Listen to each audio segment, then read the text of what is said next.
കാനാടിക്കാവ് ശ്രീ വിഷ്ണുമായ സ്വാമി ക്ഷേത്രത്തിലെ പ്രസിദ്ധമായ തിറവെള്ളാട്ട് മഹോത്സവം ജനുവരി 2 വെള്ളിയാഴ്ച രാവിലെ 8-ന് തൃപ്രയാർ തേവരുടെ സന്നിധിയിൽ പൂജിച്ച തിരുവാഭരണങ്ങൾ, അഭിഷേക കാവടി, തെയ്യം, തിറ, ചിന്തുപാട്ട്, ശിങ്കാരിമേളം എന്നീ ദൃശ്യവാദ്യ കലാരൂപങ്ങളുടെ അകമ്പടിയോടെ ഘോഷയാത്രയായി 10 മണിയോടെ കാനാടിക്കാവിൽ എത്തിച്ചേരുകയും തുടർന്ന് അഭിഷേകവും കാനാടിക്കാവിന്റെ തിരുമുറ്റത്ത് പ്രസ്തുത വാദ്യ കലാരൂപങ്ങളോടെ കാവടിയാട്ടവും അരങ്ങേറും. പെരിങ്ങോട്ടുകര കാനാടിക്കാവ് വിഷ്ണുമായ ക്ഷേത്ര സന്നിധിയിലേക്ക് ഏവരെയും സാദരം ക്ഷണിക്കുന്നു.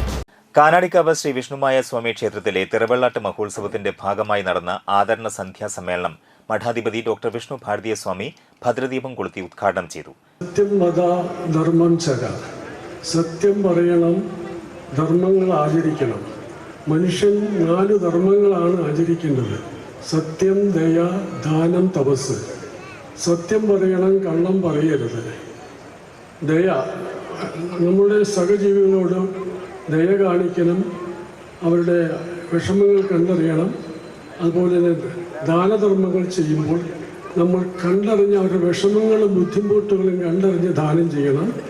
അതുപോലെ തന്നെ ഈശ്വര ധ്യാനം ചെയ്യണം. അതാണ് മനുഷ്യൻ ആചരിക്കേണ്ട 4 ധർമ്മങ്ങൾ. ചടങ്ങിൽ വേദജ്യോതിഷ പണ്ഡിതനായ ബേള പത്മനാഭ ശർമ്മയ്ക്ക് കാനാടിക്കാവിന്റെ ആചാര്യശ്രേഷ്ഠ പുരസ്കാരം നൽകി ആദരിച്ചു. ദയ ഹോസ്പിറ്റൽ ഗ്രൂപ്പ് ചെയർമാനും ശസ്ത്രക്രിയ വിദഗ്ധനുമായ ഡോക്ടർ അബ്ദുൾ അസീസിന് കർമ്മശ്രേഷ്ഠ പുരസ്കാരം നൽകി ആദരിച്ചു. തുടർന്ന് സമൂഹത്തിലെ വിവിധ മേഖലകളിൽ ജീവകാരുണ്യ പ്രവർത്തനം നടത്തുന്ന 17 സംഘടനകൾക്ക് അവരുടെ പ്രവർത്തനങ്ങൾക്ക് പ്രചോദനമേകാൻ കാനാടിക്കാവ് ചാരിറ്റബിൾ ട്രസ്റ്റിൽ നിന്ന് വർഷം തോറും നൽകി വരാറുള്ള ധനസഹായ വിതരണവും നടന്നു. അതാണ് ധർമ്മഞ്ചര, സത്യം വദ, മാതൃദേവോ ഭവ, പിതൃദേവോ ഭവ, ആചാര്യദേവോ ഭവ, അതിഥിദേവോ ഭവ. നമ്മുടെ ആ സനാതന ധർമ്മത്തിൻ്റെ മഹത്വം എല്ലാത്തിനും ഈശ്വരനെ കാണുക എന്നുള്ള ഒരു മഹത്വമായിട്ടുള്ള കാഴ്ചപ്പാടാണ്. മാത്രമല്ല, ഇന്നത്തെ കാലഘട്ടത്തിൽ മനുഷ്യരെ ഉപയോഗിച്ചുകൊണ്ടിരിക്കുന്ന കാലഘട്ടത്തിൽ എന്നെപ്പോലുള്ള ഒരാൾക്ക് ഇവിടെ വന്ന് ഒരു ആദരം കിട്ടുക എന്നുള്ളത് വളരെ വലിയൊരു കാര്യമാണ്. അതിനെനിക്ക് വളരെയധികം നന്ദിയുണ്ട്, എല്ലാവരോടും നന്ദിയുണ്ട്.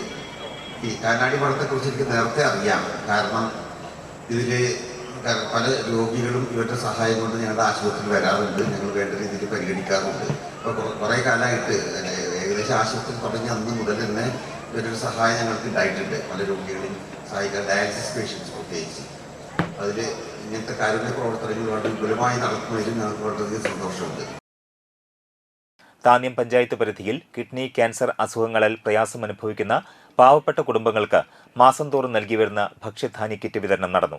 വൈകിട്ട് തെന്നിന്ത്യൻ പിന്നണി ഗായകരായ ആര്യദയാൽ, അമൃത സുരേഷ്, സിദ്ധാർത്ഥ് മേനോൻ എന്നിവർ ഒന്നിച്ച് ഒരേ വേദിയിൽ അവതരിപ്പിച്ച ലൈവ് മ്യൂസിക് ബാൻഡ് കാനാടിക്കാവ് മൈതാനിയിൽ പ്രത്യേകം സജ്ജീകരിച്ച വേദിയിൽ നടന്നു.